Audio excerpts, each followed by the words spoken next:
Hey everyone, Matt with Tractor Guys Garage here, and well, I thought I'd take a little opportunity here today while I'm doing a little bit of work on the old 88 here to talk a little bit about air conditioning. I know I was confused about this when I was first getting into this world, and AC is kind of something that's kind of a scary, high pressures and gauges and refrigerant, and how do you do all that? What does it mean? Well, I took a lot of learning and a lot of time to realize it's really not that bad, actually. And if you know what you're doing, you really don't risk much personal injury or harm to yourself. What we're dealing with here, and where I started, was this truck, as you can see, has working AC. It's a factory AC truck. It's got all of the factory setup on it, so this is, in this case, a pretty simple. It already had AC that kind of worked. The problem was the pump in there would do what's called short cycling, where it clicks on and then off, on and then off, on and then off, on and then off. And that's a really common problem. That is purely from the system typically having not enough refrigerant in it. As you see right now, the pump is continuously running with the AC on. That's exactly what it should be doing. The system should have enough refrigerant that when you click that AC on, that pump continuously runs. If it's running on and off, that likely means you don't have enough refrigerant. So now, the biggest thing that I always wondered is, well, how do I know how much refrigerant it is? If you look normally somewhere, it'll tell you how much refrigerant. Like when this was converted to 134A, which any vehicle built past probably about the mid-90s should be 134A from factory, and any vehicle older, in this case a 1988, was probably R12 originally, but this one was converted, as many of them were, back in this case in 2007, to 134A, so you can actually use it. And all the difference is it's a different kind of refrigerant. R12, arguably, as many people believe, it cooled a lot better, and it did a better job as a refrigerant, but it was bad for the environment. Some people don't always agree with that statement, but it was deemed bad for the environment, and so 134A was what came out to replace it. It is also a refrigerant. It also does the same exact thing. It's just a different formula. And so a lot of systems like this have an amount of fluid or amount of refrigerant that they're supposed to have. It's typically given in a weight. In this case, this system was filled with 2.77 pounds of refrigerant. Well, there's not really a way to take and weigh it with the refrigerant in it if you're starting with a system that's already partially filled. And like this, a system that just leaked down a little bit, that just needed filled. We didn't have to start from scratch and get a scale and a vacuum pump and all that, which is something, if you are taking a completely blank system, like what we're going to be doing with on old Blue over here. As you see, Blue here does not have anything hooked up to the compressor at the moment. I don't have any lines hooked up here, and I don't have anything hooked to the AC lines in the actual heater box. So I have the one line hooked up, but I'm missing some of my lines to connect it all, and I don't have this charged yet.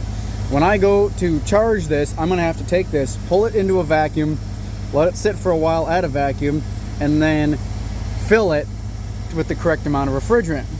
Now, normally you would do that with a scale, but if you know how to read AC gauges, you can honestly, I've found most of the time, get away without needing a scale, or at least you can get you pretty close. So what we're looking at here with the AC gauges is we're looking at two kinds of pressure. An AC gauge is going to comprise of this, which is your low side. Typically it has a valve on it. It's going to come up to a low side gauge. This gauge is always reading what the low side pressure is regardless of this valve. It's also going to have a high pressure gauge, which is on this red line here. High pressure gauge, same thing. It's going to read whatever the high side is, irrelative of what this valve is. It's then likely going to have this third line, which can be used as a multifunction line. It can be used to either suck refrigerant into the system, like it is now, or like it would be if I had the valve on, or it can be used to pull the system to a vacuum. It can be used for whatever is needed depending on what you're doing in the current operation.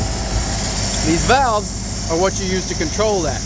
Typically, I only use the low pressure valve here. You can use the high pressure valve, and I do use that sometimes if I'm starting with a completely empty system. I will actually typically, before I turn the compressor on, if I know roughly how much refrigerant I'm going to need, these are all given in, typically these small ones are 12-ounce cans. You can get bigger cans, but typically the 12-ounce cans are what I tend to use. You can figure out, based off of what the system should roughly hold, where a good starting point is. and I'll open both the valves without the system on and fill it up, get it close or within a reasonable range, fire it up, and then fill it up the rest of the way till I get my correct pressures that I want to see. Now, it's very important, if you are running this system with the compressor running, that you do not ever open this high pressure valve with your bottle hooked up. You always want to feed your bottle into the low pressure side, because if you open this valve with the compressor running, it's going to put, in this case, about 75 pounds of pressure into that can, and that can's going to go boom. And that's not fun. So don't ever open that with the system running. But when you're going to fill a system like this, it's really quite straightforward. You're going to be looking at your pressures on these gauges here and determining what you need to do from there. Now, as you can see, it's about 90, 95 outside today. It's pretty hot. So these pressures are going to be pretty high. And these are not perfect pressures. I'd like to see it a little better, but we're within a pretty close range that I think it'll be okay. There's plenty of charts online that for a 134A system like this, where those gauges should be. But I know for a fact, for about a 90-degree day, you want to see between 250 to 275 pounds on your high side, and between 30 and 50, roughly, or 35 and 50 on your low side. So in this case, you're getting close to these gauges. You can see on our high side, we're about perfect. We're just on the higher edge of where we're supposed to be. And on the lower edge, we're a little bit lower where we're supposed to be, but we're within a reasonable range. The most important thing is that clutch is not cycling, so we know it's got the right pressures in it. And if we go over to the truck here, nice and cold AC, just sitting here idling. If you have to rev your car up a little bit, and once you're running down the road, your AC gets cold, but when you're sitting there idling, it warms up and it doesn't really blow very cold, the odds are you need more refrigerant. So I forgot to turn the camera on when I started, but when I started, this pressure was down to about 15 on the low side, and it was at about 100 and roughly between 120 and 150. And that compressor was sitting there going on and off, on and off, on and off. And that tells me this system is low in refrigerant. It needs more added to it to work correctly. The reason that weight is important is because a certain amount of refrigerant is needed to fill the system and make it work as it's intended. But you don't actually have to add based off of weight. All you have to do is add based off of your pressures, and that will get you, for most vehicles, close enough. I'm sure for some more modern stuff, it's not quite good enough, and you do actually have to do it by scale.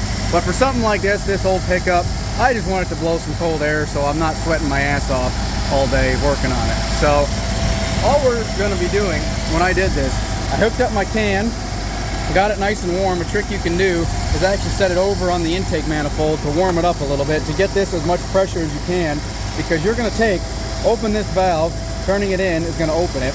You're going to take and force that refrigerant through this line, and then what you're going to do is you're going to crack this line here. And if I crack it real quick, you'll see what happens. You see how I cracked it there? And it instantly started pushing more refrigerant into the system, and it started to fill it up. And when I opened it, that started pushing. The gauge now represented the pressure in this can, and that it was pushing refrigerant through into the low pressure side. And when it pushes it in, it's actually filling the system up and putting more refrigerant in. And all I did was, with this can hooked up and this valve open, it sat there at about 110 psi on this gauge. And I just sat there. I also made sure I cleaned the radiator out good, because if your radiator's dirty, it won't work as good too, because it won't be able to get rid of the heat effectively. And actually, as a little trick you can do, you saw what the gauge was right now, and it's a little high, partially because it's pretty hot out. But watch what happens when I start to spray some water on that radiator and cool it down, effectively making the ambient air temperature lower. See how that pressure's dropping? See how that pressure dropped pretty drastically, and now the compressor shut off? That's because I dropped the pressure of the system and got it to a point where it was now actually a little bit low.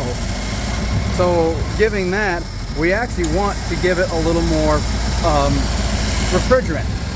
So you see now that we dropped it that low, you see we're starting to get into the range where we actually need more. So we're actually going to take and fill it up a little more. see right where we're at now.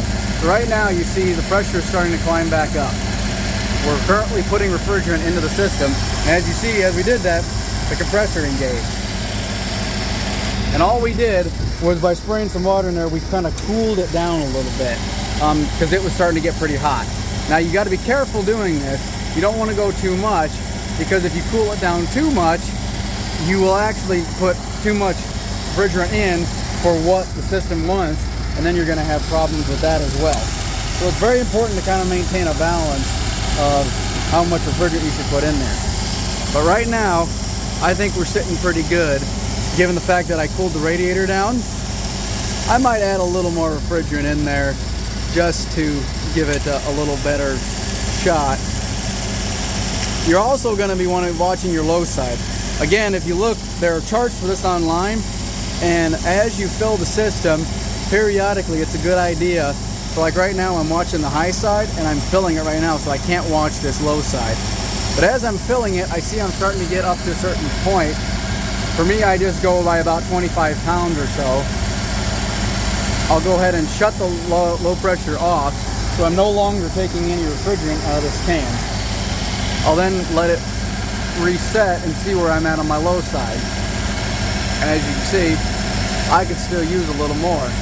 My low side pressure isn't really where I want to be. I want to be a little higher than that. So we're going to open it up again and let it fill some more.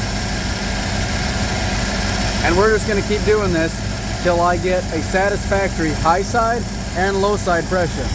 So you saw earlier, my high side was pretty good, but my low side was a little low. So that still tells me that the system wants a little more refrigerant. Not much, we're getting pretty close.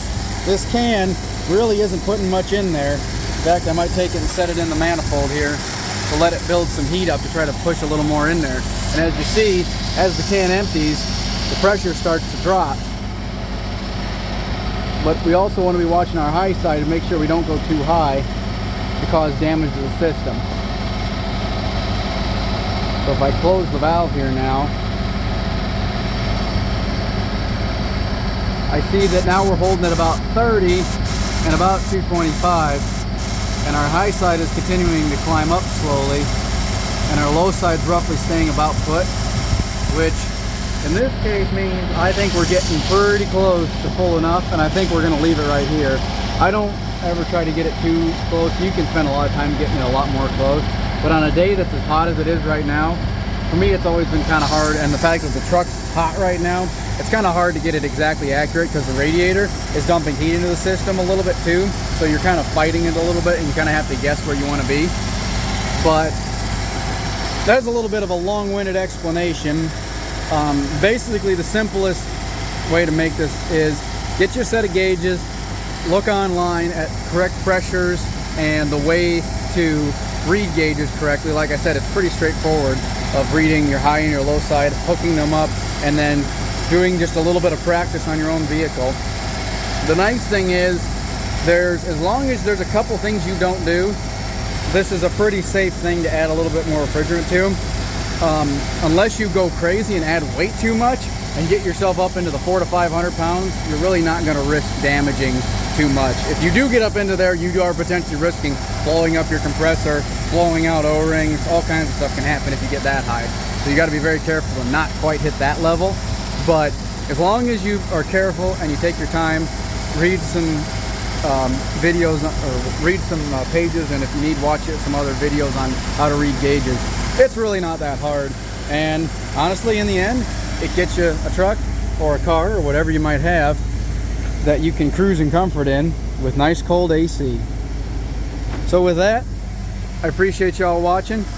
If you have any questions, I will do my best to answer them. If you leave them down in the comments down there, I hopefully will be getting back to this here a little more regularly. I haven't been posting as much, and I have filmed this in portrait mode because it's kind of hard to see the compressor and everything that's going on and the gauges at the same time. So sorry for those of you that didn't like it in portrait mode, but in landscape mode, if I turn it here, you can kind of see I have to kind of pan down and pan back up. So I don't got a fancy wide angle lens on this camera, so I kind of have to make do with what I got. So yeah, appreciate y'all watching, and we'll catch you later. Bye.